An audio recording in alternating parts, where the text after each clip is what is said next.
Subscribe करें और bell दबाएं ताकि कोई खबर रह न जाए।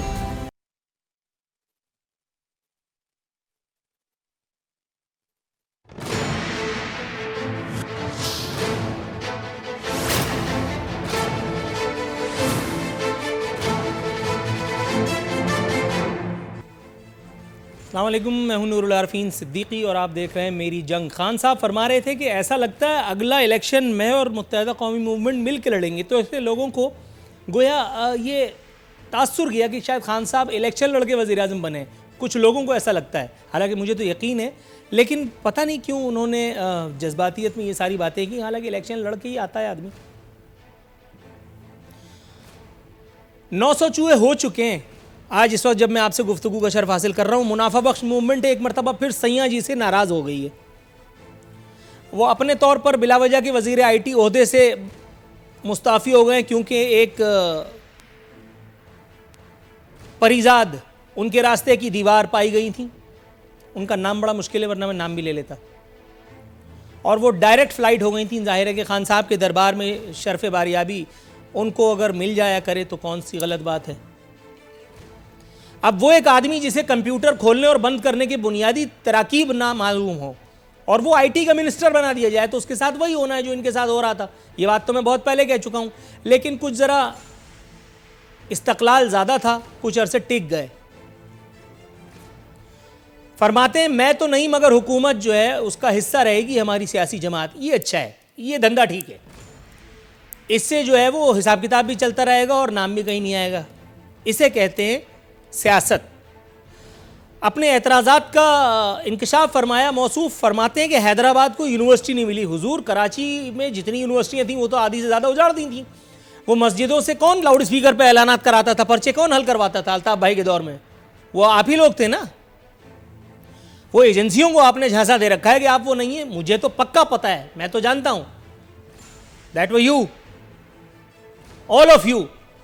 अल्ताफ़ हुसैन अकेला कख नहीं कर सकता था, आप सब ने मिलकर के उसको राहत बख्शी। मजीद फरमा रहे हैं कराची के मसाइल भी हल नहीं हो रहे। हर थोड़े अरसे के बाद उनको ये पता चलता है कि कराची के मसाइल हल नहीं हो रहे, और जैसे ही ऊपर से कोई टेलीफोन या नीचे से कोई हल्का सा एक आधा पाव मिनिस्टर भी जाकर के मिल लेता है, वैसे ही साहब धड़ाम से ज़मीबोस हो जाते हैं। कराची वालों के मसला सबसे बड़ा तो आप ही लोग हैं। कराची का मैंडेट फ़रोख्त करने वाली आपकी सियासी जमात ही तो है, जो हर दफ़ा इलेक्शन में बड़े पैमाने पर यह कार खैर कभी पाकिस्तान पीपल्स पार्टी के हाथों मुफाहमत के नाम पर, कभी नून लीग के साथ, पता नहीं किसी और के नाम पर, हालांकि एक ही दस्तरखान से सारे मिलके बोटियां नोच रहे होते थे।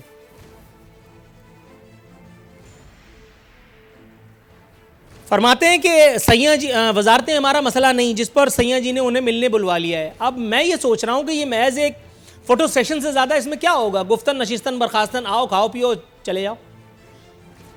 बुनियादी मसला आपका था 162 अरब रुपए का पैकेज।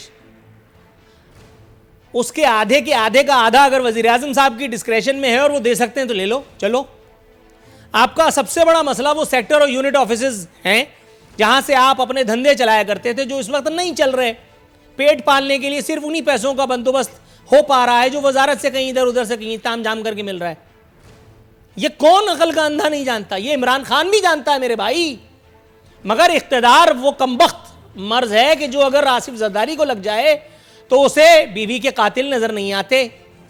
ये इख्तिदार कमबख्त वो चीज़ है कि जो इख्तिदार छूट जाने पर पाकिस्तानी एजेंसियों और अफवाज को खलाई मखलूक का नाम देते हैं, मगर जैसे ही वो खलाई मखलूक कहती है shut up, put your head down, तो उसके बाद आप सलाम साहब करते हैं, वोट डालते हैं और उसके बाद दाल फेन हो जाते हैं। और उसके बाद एक तस्वीर नजर आती है कि जिसमें आप रात के खाने या सुबह के नाश्ते पर डट के सिरी पाए से अपना इलाज करवा रहे थे। उस तस्वीर में मत कूद जाना भाई, MQM पे रहना। सैयां जी ने ATM के हमरा आपको मुलाकात का शर्फ बख्शा है, तो जाहिर है कि ATM से आदमी साथ क्यों ले जाता है ये आपको नहीं पता।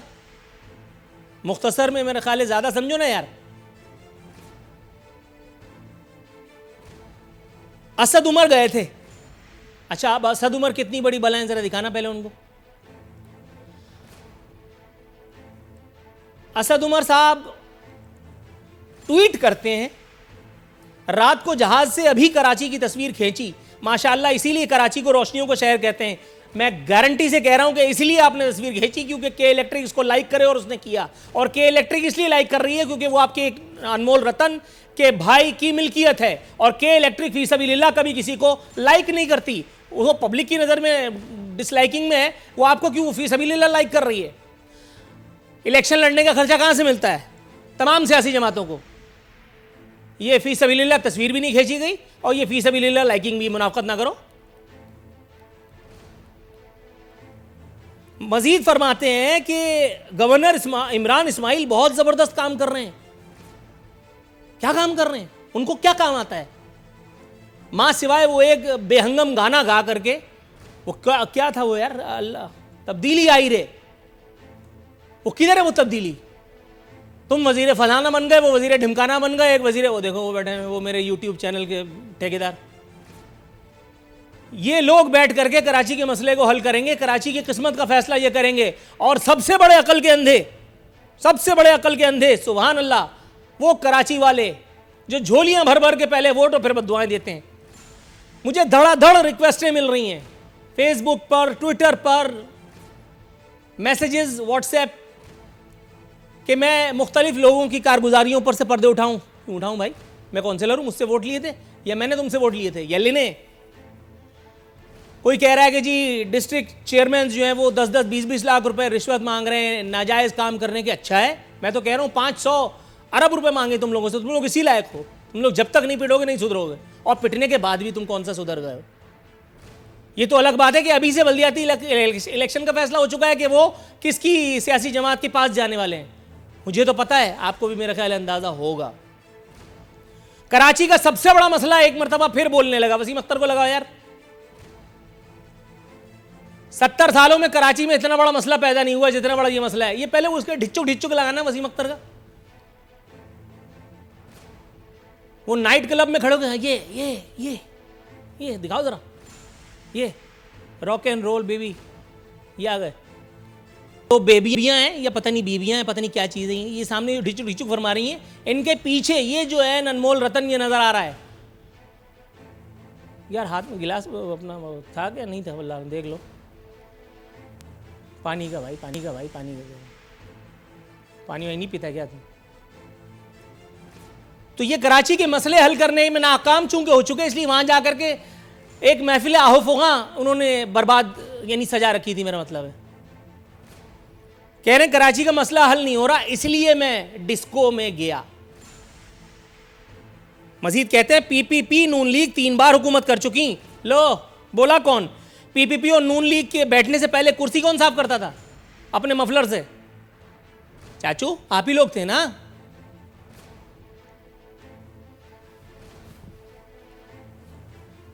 फतवा एमक्यूएम पे जरा लंबा हो गया, इसलिए अगली स्टोरीज को जरा थोड़ा सा रोकते हैं। अगली स्टोरीज पर जब जाएंगे तो बात करेंगे। अपने मेहमानों का तारुफ करा देता हूँ। मुसर्रत जमशेद चीमा पीटीआई, कामरान साहिबा पाकिस्तान पीपल्स पार्टी और निसार चीमा साहब पाकिस्तान मुस्लिम लीग नवाज से मेरे साथ मौजूद हैं। मैडम मुसर्रत जमशेद चीमा, सैया भय कोतवाल, अब डर काहे का? लेकिन ये तो डर ही डर है, इसमें तो है ही कुछ नहीं। ये तो सिर्फ बुला करके वो लारा लप्पा दे सकते हैं, इतना ही इख्तियार में है मेरे सरकार की। यूनिट ऑफिसेज, सेक्टर ऑफिसेज खोलने का या बंद करने का इख्तियार तो उनका है ही नहीं, ना उन्होंने बंद किया था ना वो खोल सकते हैं। आप अगर तरदीद फरमाना चाहें तो मुख्तसर अल्फाज में इख्तिसार के साथ करें तो फिर मैं आगे बढ़ूँ, हालांकि काम ज़रा मुश्किल है। बहुत शुक्रिया। बिस्मिल्लाहिर्रहमानिर्रहीम। सबसे पहले तो मैं ये बताऊं कि जो डायलॉग है या एक दूसरे को पॉलिटिकली इंगेज करना, ये तो सियासत की खूबसूरती है। और देखें, जब हमारी जमात में कोई शामिल नहीं हुआ और वो अपनी एक इंडिविजुअल हैसियत रखते हुए हमारे एलाइज बनते हैं, तो फिर डिफरेंस ऑफ ओपिनियन तो रहता है, वो तो एक फैमिली में भी रहता है। और जहाँ तक बात रह गई कि अगर जो भी हमारे साथ शामिल हुई हैं जमातें हमारी गवर्नमेंट बनाने में, तो उनकी जो जायज़ जितने भी मुतालबात हैं वो ऑफ कोर्स एड्रेस किए जाएंगे। और मेरा नहीं ख्याल कि जब आगे मिल के चलना होता है तो फिर जायज़ चीज़ों पे ही बात होती है।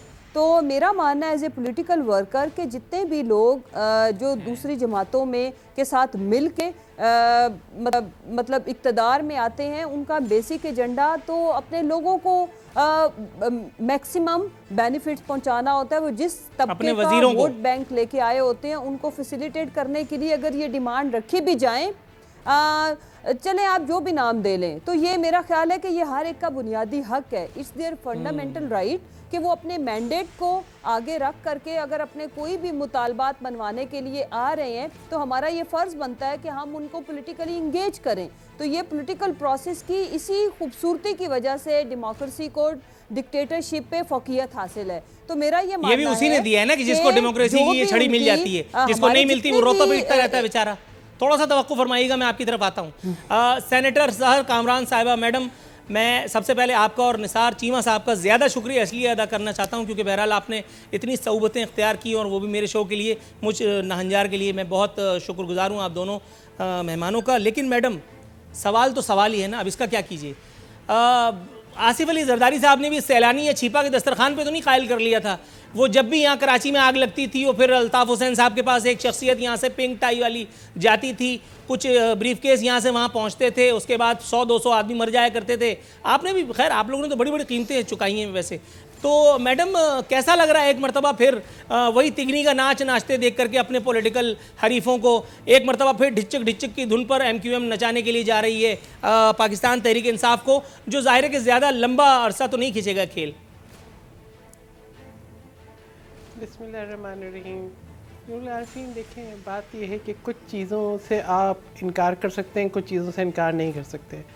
आज MQM बहरहाल कराची में एक हकीकत है, इस बात से इनकार नहीं किया जा सकता। माजी बहुत तल्ख़ है और नफीस लोग आज के कल का माजी भुला के हकूमत के इत्तेहादी हैं। अब ये पता नहीं कि अभी इस ज़बरदस्ती की शादी में, इस गैर फितरी जो है, मैं क्या कहूँ, इल्हाक है, शादी है, ताल्लुक़ है, अब पता नहीं इसमें रुजू की गुंजाइश बाकी है, ये दूसरी थी या तीसरी है, और सालसी जो है वो क्या किरदार अदा करेंगे, तो ये अभी देखने की बात है।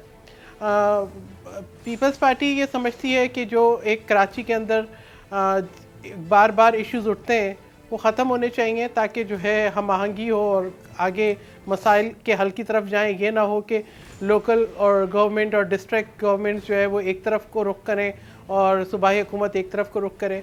अब प्राइम मिनिस्टर साहब रोज़ाना एक नया लारा दे देते हैं, 162 बिलियन का पैकेज। कहाँ है वो पैकेज? ना मुझे दिखा ना आपको दिखा। मैंने कहा पैकेज तो छोड़ दे, 162 बिलियन का। यानी ये तो काबिल गिरफ्त जुमला है, मुझे दिखा। उनके पहले कही हुई कुछ बातें आपको नजर आई हैं क्या जो ये दिख जाता?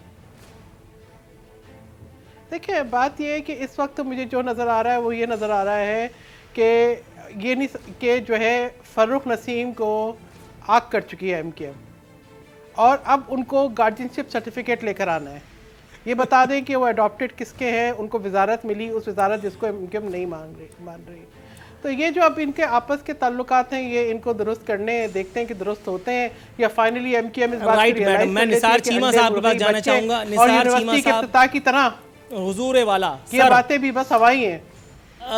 अब मुझे झांसा देने की कोशिश न कीजिएगा वरना बड़ी तवील गुफ्तगू हो जाएगी। मैं वैसे ही कराची का रहने वाला हूँ, कुछ जाहिर है कि MQM का जला बैठा हूँ, कुछ पीपल्स पार्टी ने भुगता है मुझे, नून लीग से भी मैं कुछ खास खुश हूँ नहीं। तहरीक इंसाफ से तो खैर अल्लाह वास्ते का बैर इसलिए क्योंकि वो हुकूमत में, हर हुकूमत आने वाली मेरी दुश्मन है।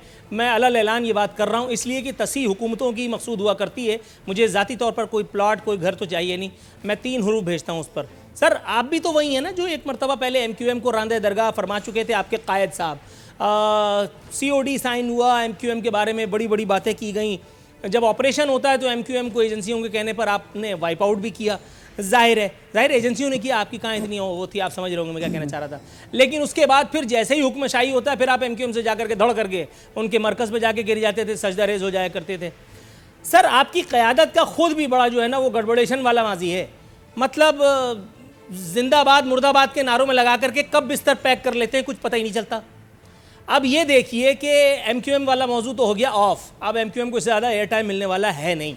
आगे बढ़ते हैं सर। वो कौन सी डिश ऐसी खाई थी कि प्लेटलेट भी नॉर्मल हो गए?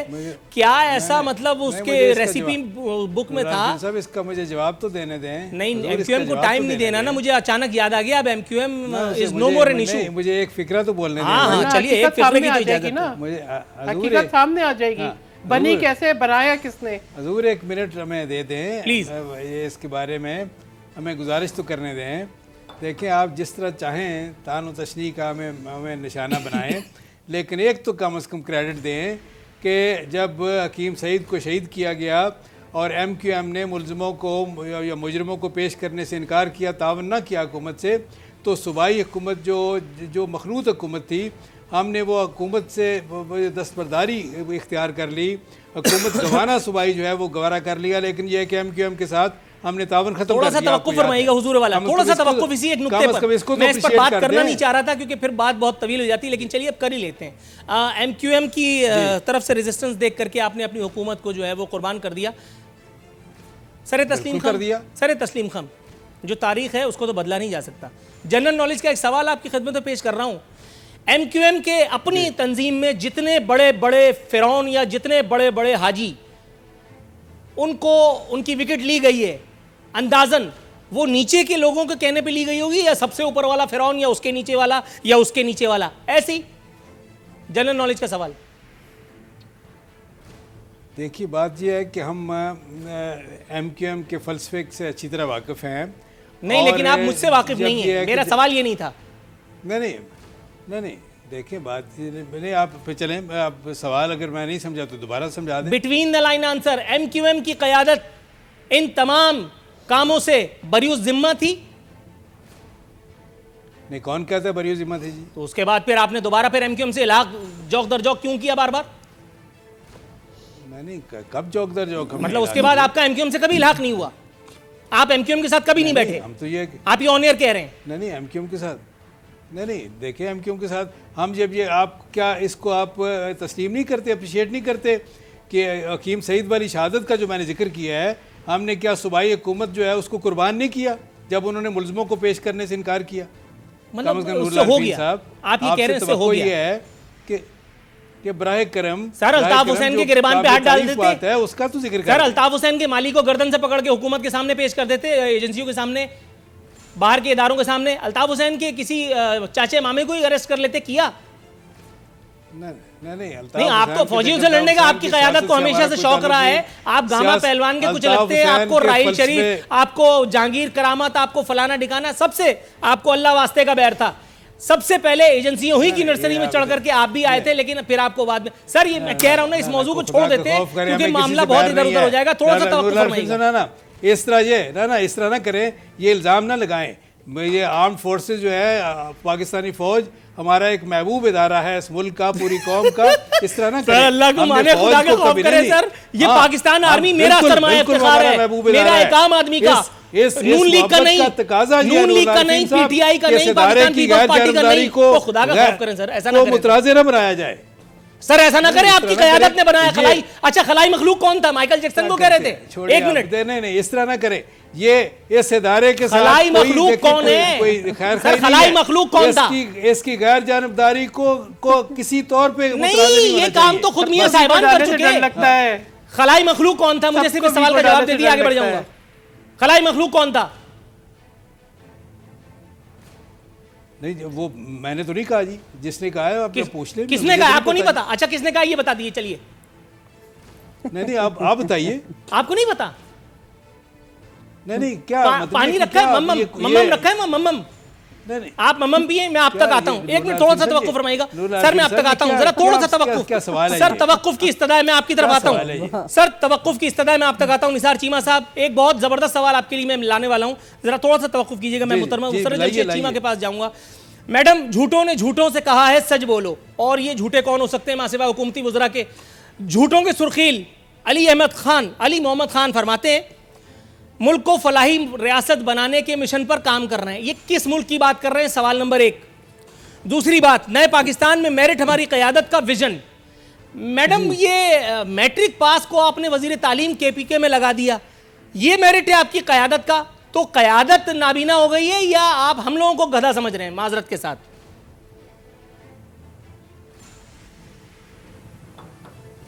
अच्छा, नहीं ऐसा बिल्कुल भी नहीं है, हम आपको बिल्कुल गधा नहीं समझते, आप बहुत सेंसिबल यानी हो पहली और वाली चीज बहुत मुमकिन है। अच्छा प्रोग्राम कर रहे हो। जहाँ तक रह गई नहीं नहीं नहीं, आज मैं आप देख रही हूँ कि आज तो नहीं, अब तो मुझे भी आदी हो जाना चाहिए और हम सबको कि नूरुल आरफीन खासी जज्बाती हैं कौम के मसाइल को लेकर के, तो ये अच्छी बात है। अच्छा, अब जहाँ तक रह गई बात, देखो Noorul Arfeen, apart from the joke, के मुझे ये बताएं कि फलाही रियासत की क्या बात नहीं करनी चाहिए? क्या अगर उस 100% अगर हम उसको अचीव नहीं कर पाते, अगर 10%, 20 एंड देन अगर उस प्रोसेस की तरफ हम चल पड़ते हैं तो ये अच्छी बात है। फलाही रियासत के मैं 2-3 स्टेप्स आपको गिनवा देती हूँ जिस पे बड़ा हमें क्रिटिसाइज़ भी किया जाता है। कोई बात नहीं, पनाहगाहें आज सर्द रातों में देखें कि ये कितनी बड़ी एक अच्छी नेमत है उन लोगों के लिए जिनके सरों पे छत नहीं है, जिनको फुटपाथ पे छत गुजारनी पड़ती है। 2 वक्त की रोटी जिन लोगों को मुयस्सर है, ये बहुत बड़ी सहूलत है उनके लिए, हाँ मेरे आपके लिए नहीं। जहाँ तक रहेगी बात दूसरी, देखिए पूरी दुनिया की डेमोक्रेसीज जो है ना, उनको अगर हम देखें तो जिस बंदे को वोट का हक हासिल है वो मेंबर भी हो सकता है, राइट। अब मुझे ये बताएं कि अगर तमाम डेमोक्रेसीज जो हमसे बहुत आगे हैं, अगर वो एक अनपढ़ भी वहाँ पे मेंबर हो सकता है, मेंबर पार्लियामेंट, अब ये हमारे या तो हमें लेजिस्लेशन करनी पड़ेगी, हमें कानून साजी करनी पड़ेगी, जैसे कि मुशर्रफ के दौर में हुई थी कि बीए से कम कोई बंदा भी मेंबर नहीं हो सकता। तो अगर जो डेमोक्रेसीज पूरी दुनिया में जो है, आप पता कर लें कि वहाँ पे जो वोटर है वो टिकट होल्डर या मेंबर भी हो सकता है। तो जो मेंबर हो सकता है, जो सीट जीत लेता है, फिर वो मिनिस्टर, प्राइम मिनिस्टर, सीएम और जितनी भी चीज़ें हैं पोजीशन उसकी हो सकती है। आइन और कॉन्स्टिट्यूशन के पॉइंट ऑफ व्यू से मैं कह रही हूँ। बट आपकी बात ठीक है कि अगर अवेलेबल में निस्बतन अगर एजुकेटेड जो एटलीस्ट कि जो एजुकेशन से रिलेटेड है, चले इनको और कोई दी जा सकती अच्छी खिदमत, आवाम की खिदमत करने के लिए। मेरा ये मानना है एज ए पोलिटिकल वर्कर कि अगर आपकी विल ठीक है और अगर आपकी कॉमन सेंस है और अगर आप सच्चे पाकिस्तानी हो और आप, मेरा ख्याल है मेरिट ये नहीं था, मेरा ख्याल है मेरिट ये नहीं है, आप किसी 5वीं पास, बल्कि आप किसी 5वीं फेल को, आप किसी 5वीं फेल को निहायत शान के साथ, निहायत इस्तकलाल के साथ या फिर निहायत ढिठाई के साथ कोई भी वजीर लगा दें, लेकिन बुनियादी शर्त है कि वजीर आजम या हुकूमत का सरबराह अगर इमरान खान है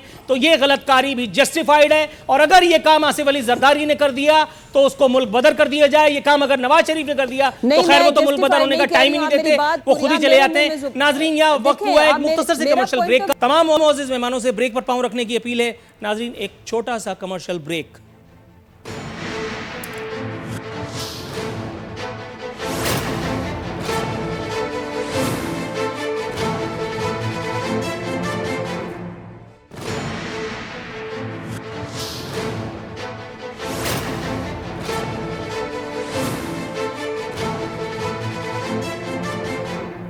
वेलकम बैक नाजरीन। बदस्तूर हमारे मेहमान हमारे साथ मौजूद हैं। निसार चीमा साहब, खुर्शीद नदीम साहब, मारूफ सहाफ़ी, कॉलम निगार, एंकर पर्सन, अपने एक आर्टिकल में लिखते हैं नवाज शरीफ क्या करते।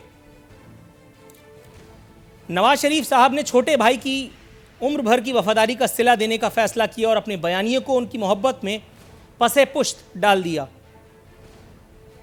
नवाज शरीफ साहब के पास एक और रास्ता भी था, वो अपनी सेहत की खराबी को जवाज़ बनाकर अमली सियासत से किनारा कश होने का ऐलान कर देते और मामलात को शहबाज शरीफ साहब के हवाले कर देते। अगर वो ऐसा कर देते तो उनका वक़ार मजरूह ना होता, उन पर किसी डील का धब्बा ना लगता, उनका बयानिया भी अपनी जगह खड़ा रहता और तारीख़ भी याद रखती कि उन्होंने हर मुश्किल को बर्दाश्त किया। मगर ये हो ना सका और अब ये आलम है कि तू नहीं, तेरी तस्वीर नहीं, तेरे बच्चे भी मामू के हैं। सर, ये क्या मामला है? मतलब नवाज शरीफ साहब को तारीख़ से क्यों दुश्मनी है? ये नवाज शरीफ साहब हर मरतबा तारीख़ को ज़बरदस्ती ऐन उस वक्त मिटाने के लिए क्यों खड़े हो जाते हैं जब मौर्रिख कलम को बेचने के लिए तकरीबन तैयार होता ही है?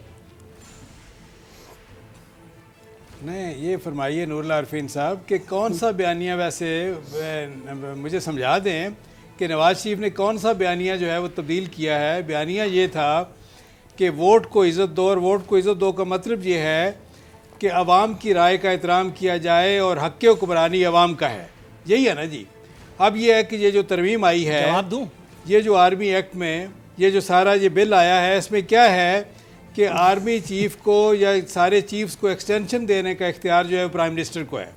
22 करोड़ अवाम का जो नुमाइंदा ऐवान है कौमी असम्बली, वहाँ लीडर ऑफ द हाउस जो है, चले जैसे भी लीडर ऑफ द हाउस वो बन जाए, बहरहाल ये है कि अवाम का वो नुमाइंदा कहलाएगा और उसी के पास ये इख्तियार है। तो मतलब ये है कि हक़ हुक्मरानी अवाम के पास है। आप ये बताइए कि ये इसकी हमायत करनी चाहिए थी या नहीं? क्या जुर्म किया इसकी हमायत करके? मुझे बता दें, कौन से बयानिए से सरेंडर किया है, कौन से बयानी से विड्रॉ किया है? हक़ हुक्मरानी क्या अवाम का नहीं है?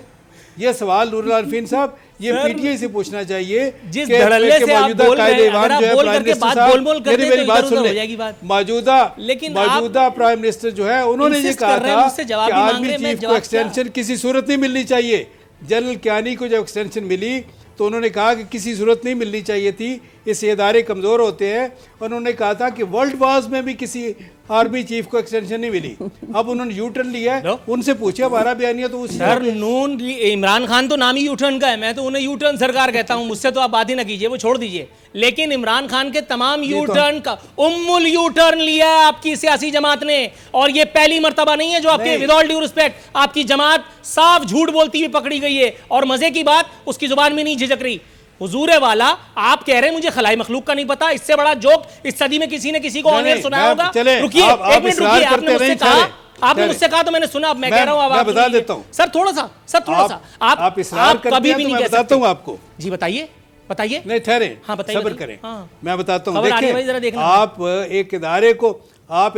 एक इदारे को जो हमारा एक मुकद्दस मोहतरम महबूब इदारा है उसको कंट्रोवर्शियल बनाने की कोशिश कर रहे हैं। मैं आपको बताता हूं कि खलाई मखलूक जो है वो है सर जिसने जिससे आप नोटिस लेने कह रहे हैं वो नोटिस नहीं लेगा। सुनिए मैं बात करता हूं, छोड़िए उसको, अब छोड़िए, अब अपनी एफआईआर मेरे नाम मत कटवाइए, मेरी बात सुनिए, मैं सुनता हूं, मैं सुनाता हूं, आप छोड़िए। आरिफीन साहब इस तरह ना करें सर, आप मेरी बात नहीं सुना सकते। इस इदारे को कंट्रोवर्शियल नहीं बनाना चाहते सर, आपके कायदीन की पहली दिन से कोशिश ये थी कि इस इदारे को कंट्रोवर्शियल बनाया जाए। नवाज शरीफ ने हमेशा हर आर्मी चीफ से पंगा क्यों लिया, मुझे ये बताइए। इलेक्शन में सर एक सेकंड नवाज शरीफ ने अगर कहा है कि खलाई मखलूक देखे, उन्होंने उसको कहा है जिस शख्स ने भी ये धांधली भी अपना रोल प्ले किया है, बस वो खलाई मखलूक है। नहीं, वो आपका पूरा बयानिया हमेशा से भी ताल्लुक है, आपका पूरा बयानिया हमेशा इदारा मुखालिफ रहा। आपका पूरा नवाज शरीफ साहब इतने नन्हे मुन्ने नहीं थे कि जो जीटी रोड पर पूरे आवाम को लेकर के उतर आए थे। आपको भी पता था कि आप अफवाजे पाकिस्तान और इदारों से मुखासमत पाल रहे हैं। आपको पता था कि इसका अंजाम क्या होगा। अवाम पाकिस्तान की कभी ताईद आपको हासिल नहीं होगी। Despite that you commit this mistake.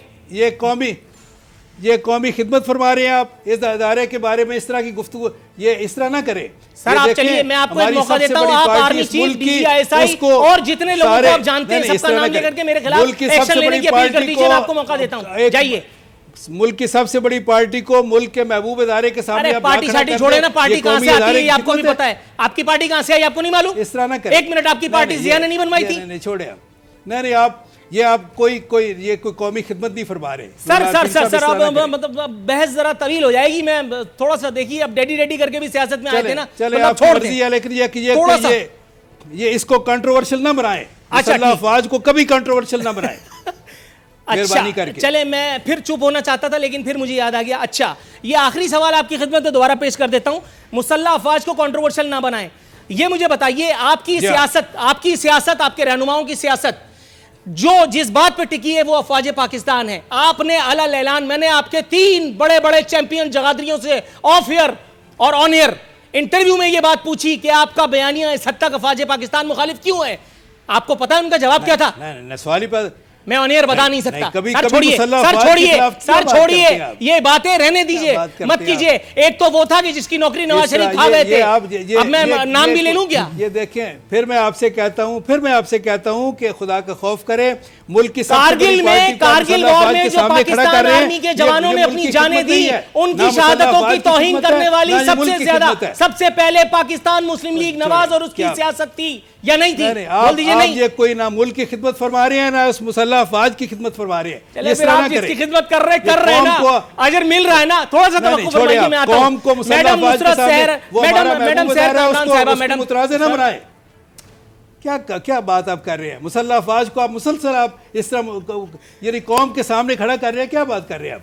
Sir ये प्रोग्राम नॉर्मली ऐसा होता है कि मैं पीटीआई का रस निकालता हूं, जरा थोड़ा सा तवक्कुफ कीजिएगा, जरा मिस हो रहा है टारगेट। आप बिलावजह अपनी गर्दन दिए जा रहे हैं बीच में, जरा थोड़ा सा तवक्कुफ कीजिए। आप मुझे बहुत अजीज़ हैं, मैं आपकी बहुत इज्जत करता हूं, मैं आपकी बहुत कदर करता हूं, आप बहुत माशाल्लाह मेहनती, बहुत ग्रास रूट से ऊपर आने वाले पॉलिटिकल वर्कर हैं। आपकी पॉलिटिकल विजडम में भी मुझे शुबा नहीं, और मुझे ये भी पता है कि आपने इस तरमीम की दरून खाना अपनी पार्टी के अंदर रहकर के मुखालफत की थी। सलाम तहसीन है उस एक एफर्ट को, लेकिन हुजूर पानी मत फेरिए। अगर मैं इज्जत कर रहा हूं तो मेरा हक है, मुझे करने दीजिए ना, थोड़ा सा तवक्कुफ फरमाइए। मैडम सहर कामरान, बिलावल साहब उम्रा करने मुल्क से बाहर गए, मुल्क के लिए दुआएं भी की हैं,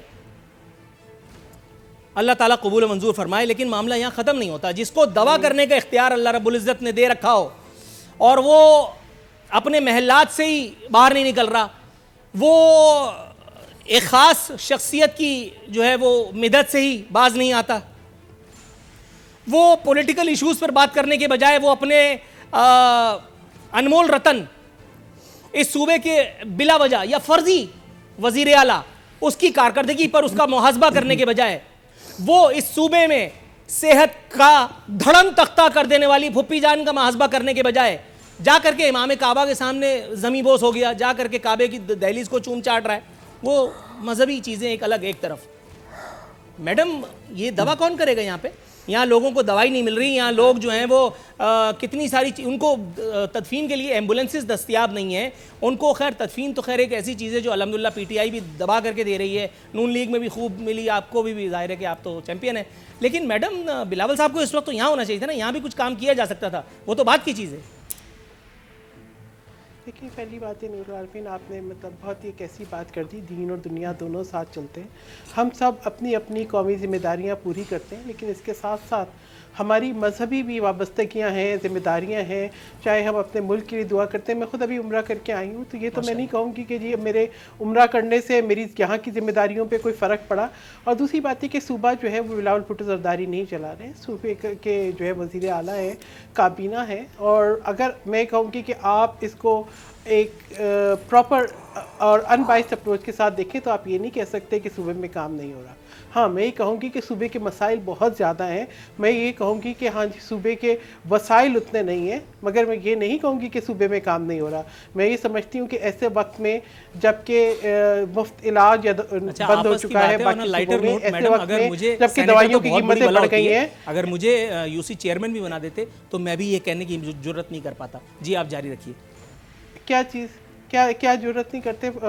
सॉरी मैंने आपकी बात पूरी नहीं सुनी, बस ऐसे ही कुछ दिल में आई थी मैंने कह दी। मैडम आप कंप्लीट कीजिए फिर मैं नहीं आप बात कीजिए। आप देखें पहली बात ये है कि आप मैं कम से कम इस बात के ऊपर तो मैं नहीं आपकी इस बात की तौसीक कर सकती कि जी अगर एक शख्स को साल में एक दफ़ा जाके जो है रसूल पाक की बारगाह में या खाना काबा में जाके उम्रा भी अदा नहीं करना चाहिए? ज़रूर करना चाहिए, ज़रूर करना चाहिए। मैं इसके ऊपर मैं अप्रिशिएट करूँगी बिलावल भुट्टो ज़रदारी को कि वो अपनी जो है कौमी जिम्मेदारियां भी अदा कर रहे हैं, अपनी सियासी जिम्मेदारियां भी अदा कर रहे हैं, और अपनी मजहबी जो उनकी एक जिम्मेदारी है उससे भी वो जो है ना बेबहरा नहीं है।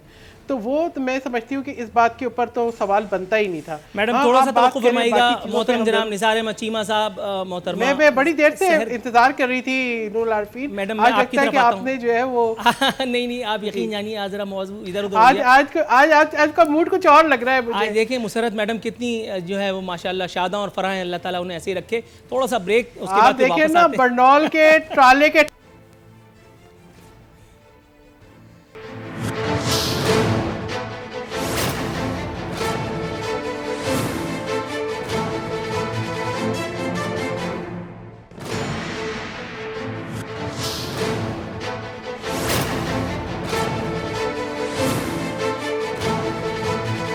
नाज़रीन इख्तितामी लम्हा शो के आन पहुँचे।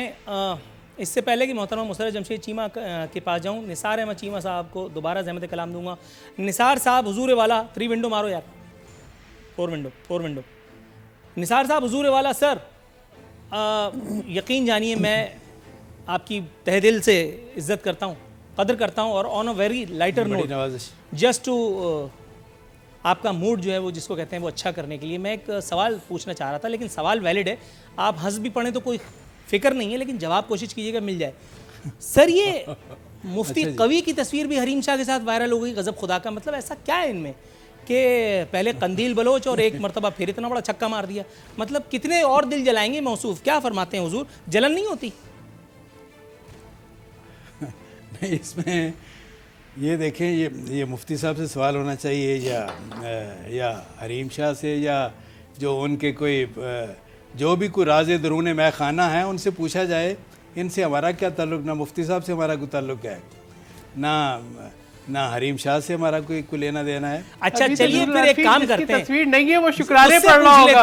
उससे पूछ लेते हैं उससे पूछ लेते हैं जिसके अक्सर वज़रा का हरीम शाह से कुछ ना कुछ ताल्लुक तो है। मैडम मुसर्रत चीमा, आपके बगैर मैं कहाँ जाऊँ, आपके अलावा तो कोई नाम ही नहीं है कि जिससे पूछा जा सके। ये ज़्यादातर पीटीआई वाले हरीम जदगानी हैं, मतलब फैयाज चौहान, शेख रशीद और उसके बाद भी कुछ नाम थे, मतलब वो सामने आने ही वाले हैं। कुछ क्रिकेटर्स भी हैं। क्या कहेंगी मैडम, ये रियासत मदीना का जाप करते करते ही ये मोहम्मद शाह रंगीले की सरकार बन गई है? ये रियासत टिकटॉक हो गई है।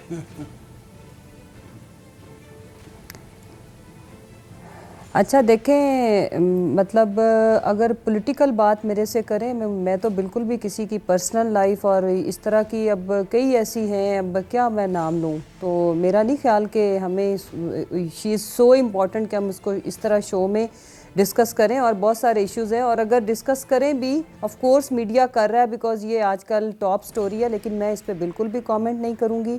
और मैं एक पॉलिटिकल वर्कर हूँ, और जो मेरी फैमिली बैकग्राउंड है या जो मेरा ब्रॉटअप है, मैं किसी की ज़ाती और निजी लाइफ को, वो उसका ताल्लुक़ मेरी जमात से और किसी और जमात से मैं बिल्कुल भी कभी भी कमेंट नहीं करती।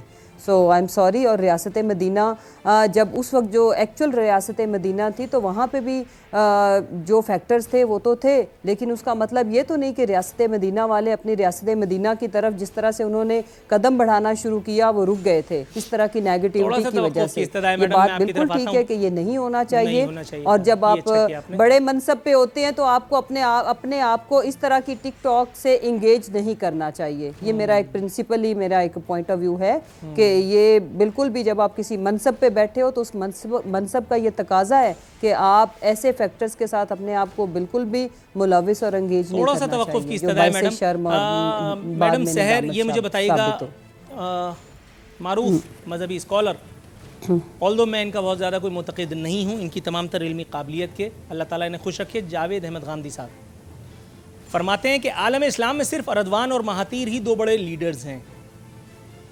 सर इसमें भुट्टो का नाम तो आया नहीं मैडम, ये तो कंट्रोवर्शियल है, इस पर तो 3 हुर भेजने को दिल चाहता है, चाहे बात कितनी भी सच्ची हो, चाहे किसने भी कही हो, लेकिन चूंकि इसमें भुट्टो का नाम नहीं है तो फिर बात ही गलत है।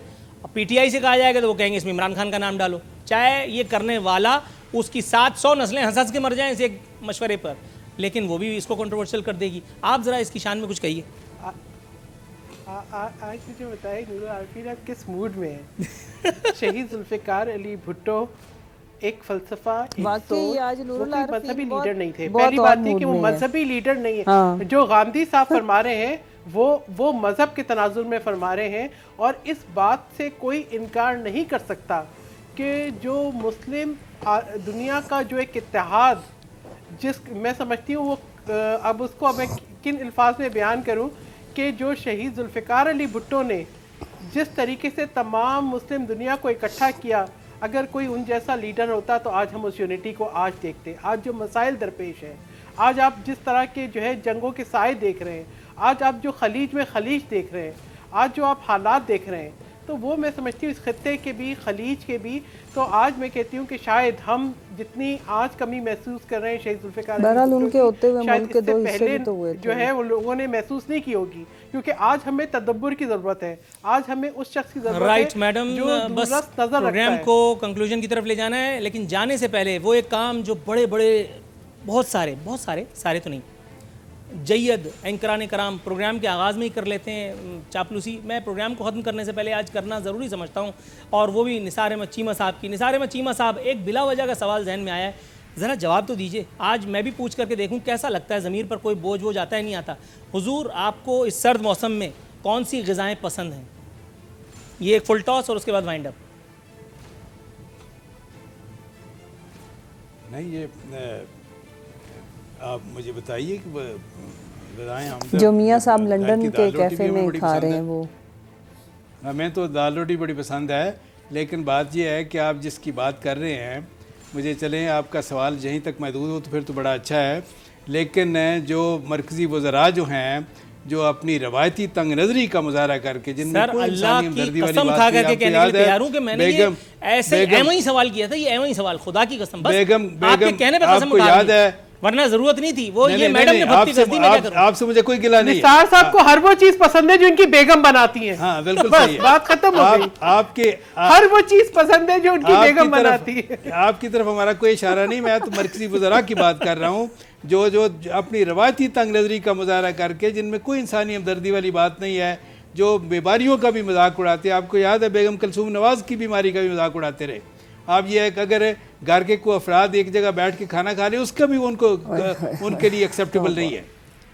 अंदाज़ा करें ये जो तंग नजरी की भी कोई इंतहा होती है, कोई ये अच्छा वैसे दाल चावल के साथ बस सिर्फ दाल चावल और कुछ कोई वज़ादारी नहीं उसी है, सवाल पे कोई आप खुदा लोगों को खौफी वो नहीं है। रिपोर्ट्स दिखा रहे हैं, रिपोर्ट्स। सर दाल चावल के साथ कुछ भी नहीं, सिर्फ दाल चावल प्लेन, मतलब बोर कर रहे हैं यार आपको। मैं कह रहा हूँ हमें तो जी घर की दाल रोटी भी बड़ी अच्छी लगती है जी, भी बड़ी लगती है अच्छी। नाजरीन बहरहाल इन्हीं तीन फुल टॉस निसार चीमा साहब का मूड भी ठीक हो चुका और प्रोग्राम भी अल्हम्दुलिल्लाह अच्छा ही निमट गया। कोशिश करेंगे इंशाअल्लाह ताला कल बशर्ते ज़िंदगी फिर हाज़िरी को यकीनी बनाएं। तमाम मौजूद मेहमानों का शो में शिरकत पर एक दफ़ा फिर शुक्रिया। फ़ी अमान अल्लाह।